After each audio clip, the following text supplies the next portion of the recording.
Hi, I'm Hayley from Outback Equines and I'm in the float with Diva.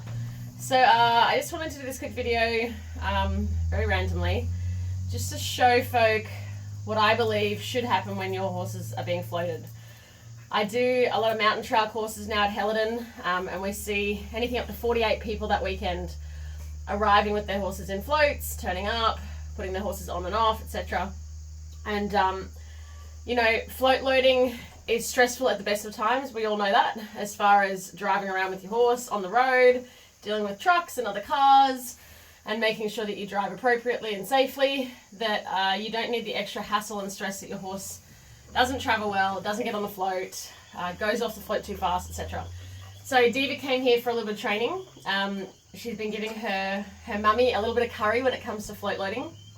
Some of Diva's problems have been separation anxiety from the other horses, so she hasn't wanted to leave her mates, her paddock mates, and some of it has actually been float loading stuff. So I just want to show you the end result of what you should be looking for in a horse that has been float trained well. Okay, so little Diva's here, she's in the float. I had to put it in the float so I could put my camera up there so you guys can see and hear what I'm up to.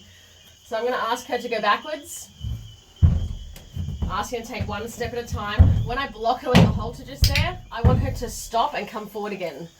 So this is a matter of her learning to give to head pressure. A lot of horses, when they go to start taking steps out of the float, when you ask them to come back in, or if they were to get their head caught or still be tied up, they freak out, throw their head up, panic, try to run out the back of the float. You need to teach your horse that even if they're this far out, if they feel head pressure like just that they give into it. Now I'm using a combination of positive and negative reinforcement. So negative reinforcement is just the scientific term for pressure release training, comfort, discomfort.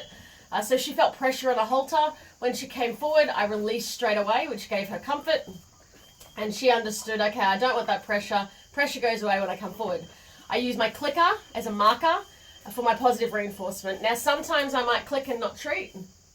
I don't need to treat every time because the clicker itself, through classical conditioning, becomes a reward in itself. And get onto our mentoring program to understand the theory behind that. Okay, so she's gone halfway out again, and I just asked her to come back in. So this is the kind of stuff you want to look for with your horse float loading. If you arrive at an event and your horse gets halfway out of the float and he happens to be still tied up, or he stands on his lead, or maybe you just need him to quickly get back in the float for whatever reason, you should be able to put a bit of pressure on that halter and send the horse back in. Sometimes it can be driving them in, using a stick or a flag and just, putting a bit of pressure at the back end here, and they might come in off that pressure. But I like to teach the horses to both drive in as well as feel that head pressure. So now Diva's going out again. I'm going to send her all the way out this time. Good girl, but I'm going to stop her. Good girl. Halfway. Good girl. And then ask her to come out again. That was one of my clicks that I didn't use a treat for, because the aim of clicker training is to start getting away from the treats.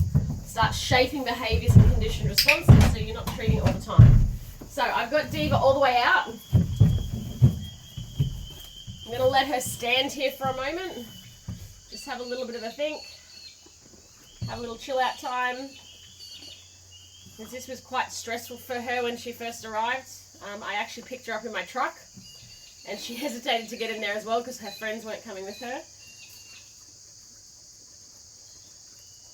So for her owner, it's sometimes taken as long as 2 or 3 hours for her to try and get her in the float, and that hasn't even always worked. So the horse has had many successful attempts at not going in the float when she hasn't wanted to. So when they've had a lot of learned behaviours like that, sometimes it's a bit more difficult to reprogram the stuff that we want. So you got to think of your training just as terms of the horse is either found success or found unsuccess. It's not naughty. It's not, the horse isn't being difficult. It's just that he's learned a certain way and he thinks that's the answer.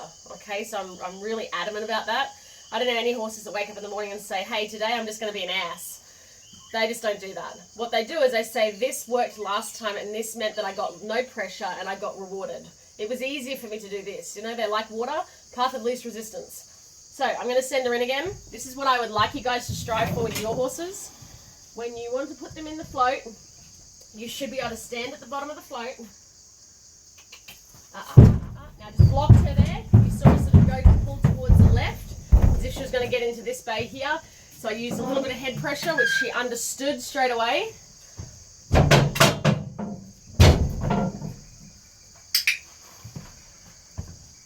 So at the very beginning, I would have clicked the moment she walked into the float. Now I wait a little bit. So she's got to go in, just stand for a moment and wait. I may even do some clicking, some scratching when I'm at the back of the float here, so she understands all of this noise is not a trigger or a signal for her to walk out backwards. So by using the positive reinforcement as well as the negative reinforcement, take that treat going, I'm helping her to develop a positive association. And when we get positive association in training with animals, we get rushes of dopamine and or serotonin. There's been a lot of studies on that in dogs and primates. There hasn't been so many in horses, unfortunately.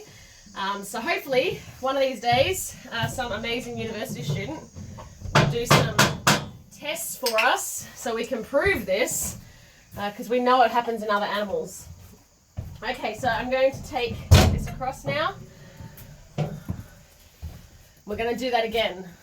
Because when she came across then, I didn't like the way that she kind of pushed her shoulder into me a little bit and I had to correct her. So ideally, I want her to be thinking, I really want to be in that float. And there was a little part of her that time that said, no, I don't know that I really feel like being in there today. Okay, good girl. Alright, so I'm going to send her in again. You notice that I haven't got my divider all the way across. I'm a big believer that it's the horse's job to learn how to negotiate these kind of things. It's my job to show them and guide them, show them what the right answer is. But unless it's a very, very difficult horse, I don't generally pull the divider across. A horse that's had a lot of problems or running out really fast, I might pull the divider across for safety. But for this particular horse, because I know this horse, I've worked with her in the past with this sort of stuff, before she had a lot of successful attempts at not getting in the float. I know that she understands this concept and I've worked on this with her. So I'm going to come back down the bottom again. I'm going to say, Diva, walk forward. Good girl, much better that time. There was a little push of the shoulders, but a lot better than last time. Now, the reason it was a lot better this time is because last time was unsuccessful for her. So you've got to understand that. It wasn't her saying, I want to run you over. It was her saying, what's the easiest way out? I think maybe I'd rather not be in the float, so I'm going to head that way. When that didn't work and it was more successful being in the float, it was a little easier that time because she said, oh, hang on, that wasn't successful last time. So look at rewarding desired behavior and trying to avoid unwanted behavior that way.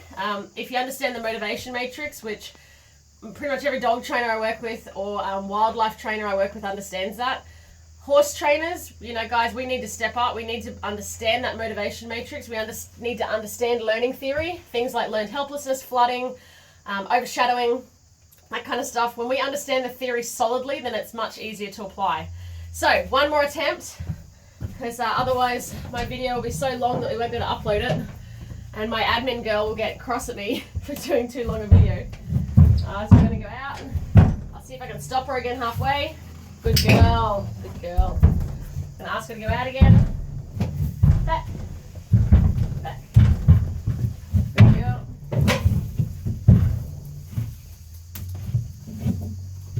I actually even just felt a little bit of hesitation then wanting to get off the ramp. So there's a little part of it now that's starting to go, hey, you know what? The float ain't so bad. So I'm going to walk her around. So you can see I'm taking her away from the float.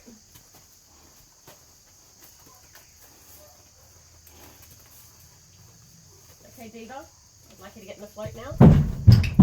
Much better that time. So I can click. I don't have to give her a treat straight away. I don't even have to give her a treat if I don't want to, because this horse is so solid with her classical conditioning. She, the clicker has been solidly installed in this horse. So I know that when I click, she gets those feel-good rushes and she says, ah, yes, I'm on the right track. I got the right thing. Yeah, that was the right answer. Well done, Diva. Okay, so from me and Diva, if you can see us, have a great week. I hope to see you guys soon. Don't forget we have our mentoring program, $25 a month, no lock-in contracts, and a lot of this stuff's on it. Okay, ciao.